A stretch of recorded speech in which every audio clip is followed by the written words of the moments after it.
and I call the honourable member for Monash. Thank you, Deputy Speaker, for the opportunity to speak on this bill. The housing issue is not an issue new to this parliament or previous parliaments before it.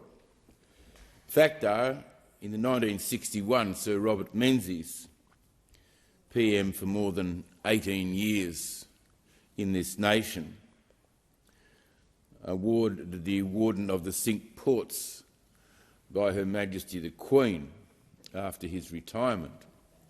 In the 1961 election campaign, at a public meeting, a gentleman called out to Sir Robert Menzies, "What are you going to do about housing?" And he said, "I'm going to put an H in front of it before I start." And there lined up the 1961 election, which was won by one seat, I think, one seat, and the housing policies that emanated from there, as the member for Mallee has just told us, from Menzies through to prior to the election of this government.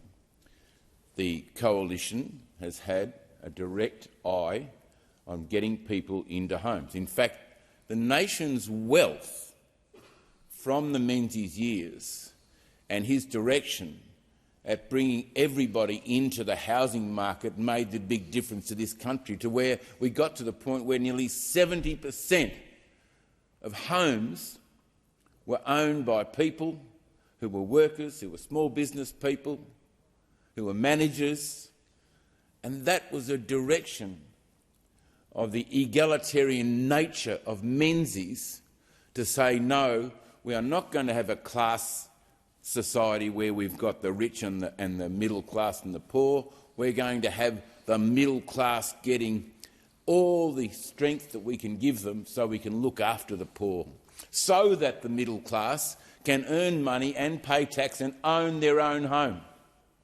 That was the thrust, and that was the world that I grew up in. Now, when we talk about, people my age talk about, but we paid up to 18% interest rates. 18%. Means we always have an eye on the market to say interest rates as you've seen them prior pandemic and post-pandemic are not real.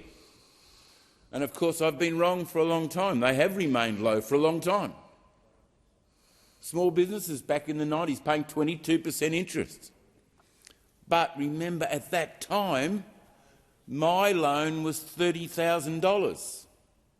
And then I was stunned a few years later, Deputy Speaker, in that one of the people, Priscilla, I'll name Priscilla Ruffalo, who was a great help to me in the 2004 election campaign and worked with me and Judith Troth, Senator Judith Troth at that time. And Priscilla and her husband, I believe, went out and got a $400,000 loan. I nearly fainted. $400,000 loan. And I didn't realise till then that that was the normal loan for people to go and get. Recently, I know of someone who borrowed, a couple that borrowed $1 million, well, probably 5 or 6 years ago, $1 million to buy their home and pay it off. Now, the problem with that is that one Reserve Bank governor said, well, we're not going to increase rates till 2024, but 2024 came very quickly. And small interest rate rises when you're on 4 and you go to 6, that's a 50% increase in your outlays that you need to find out of your household budget. 50% increase.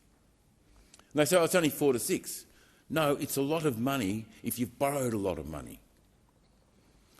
Every intervention that I know of that governments have done since I've been around this place since 1990, in and out, but around the place, every intervention has increased the price of the home to the value of the intervention. So governments may put up their hand and say, and I believe this policy from this government, the Help to Buy bill, which was stated by the member for Mallee, by the way, that there's already programs existing like this in each state, So why would you say, well, we're going to do that federally? Unless all you wanted out of a policy was something to talk about at a public meeting. So the Prime Minister can turn around and say to you at a public meeting, oh, but we've got our Help to Buy bill, which is going to help people to get into the housing market. What you've got to do to help people to get into the housing market, in my view, is get out of their lives as much as you can. Get out of taxing them the way that you do. And don't forget state governments.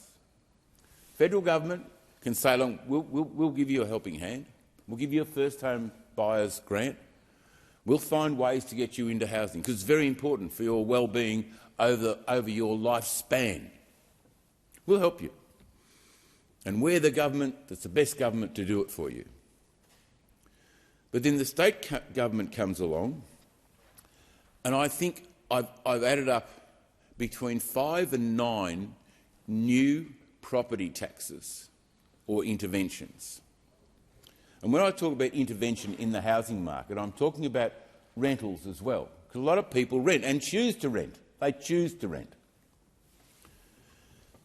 Those people that rent those homes to those renters, the landlords, so condemned in this country so many times, have had restrictions put on them by state governments that mean your house has to meet a certain standard before you can rent it. Some of those standards are onerous for an old home. The cost of renovating that house to bring it up to that standard may be too great to conform with the new paradigm put in by the Victorian state government. So therefore, the landlord has a dilemma, so has the estate agent, because they can't break the law by renting that house that hasn't got the facilities required. The renter can't make a decision to say, no, that house will do me, it's fine, because the rent's cheaper and I can get into that house. I'll supply my own secondary heating source.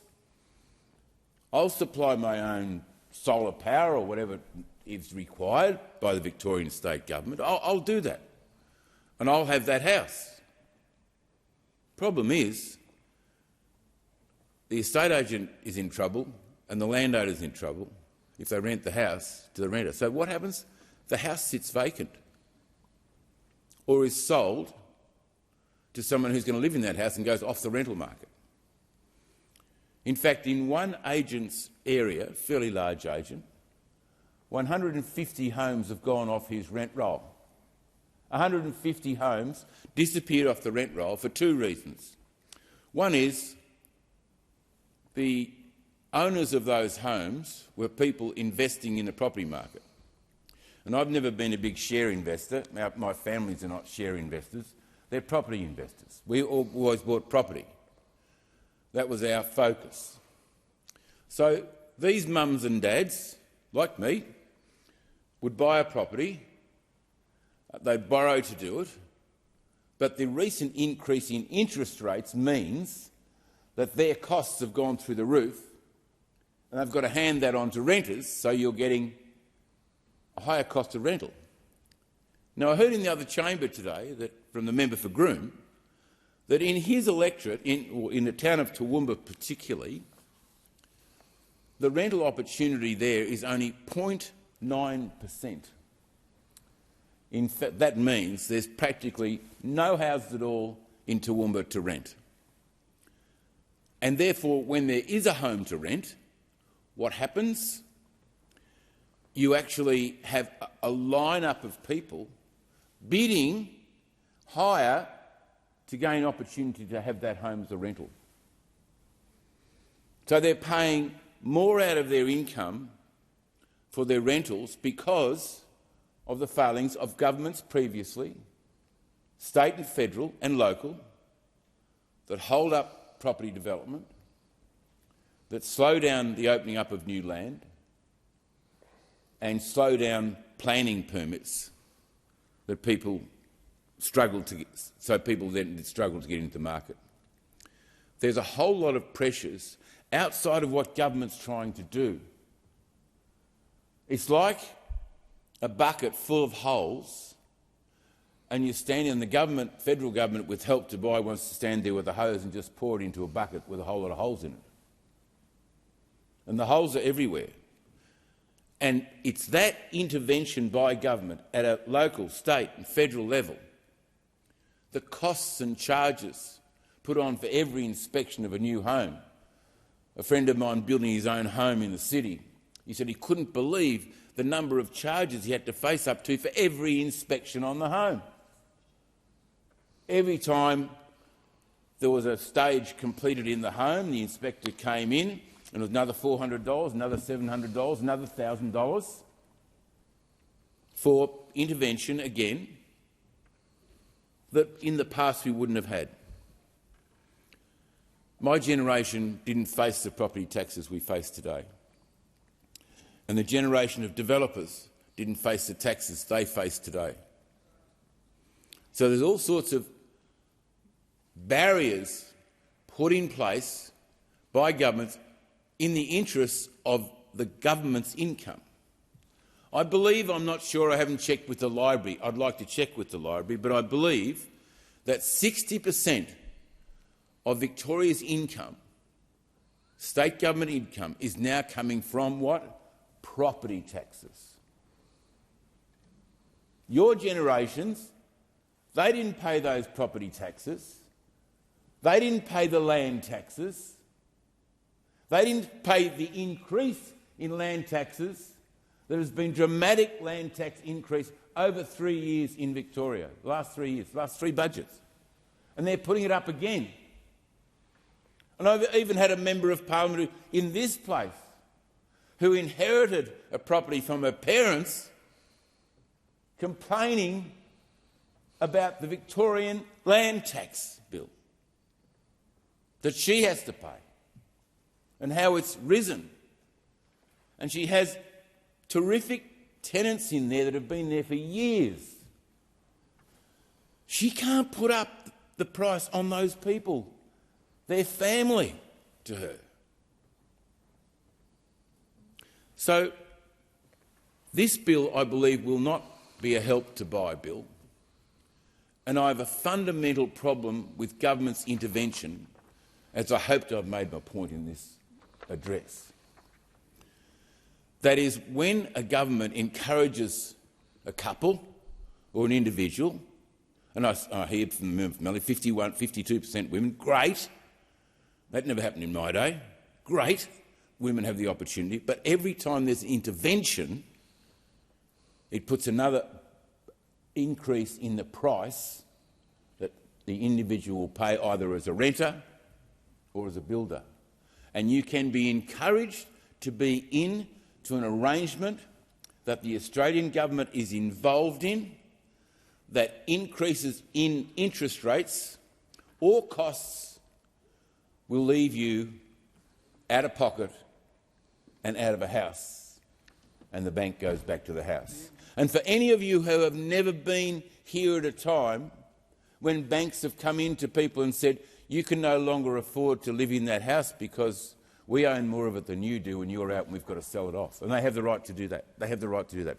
Anybody my age and a little bit younger would remember those days of people losing their homes. And you remember the mortgagee auctions. You know who benefits out of that? Only the wealthy. I pray that this bill does not lead people into an arrangement that will cost them dearly in the long run. A house and a home is very important to every family. The house and the home. All the way back to Sir Robert Menzies. Put a H in front of it. Put a H in front of housing. That's what we have to do to concentrate our efforts on our next generations. Thank you, Deputy Speaker, for the opportunity to address the House.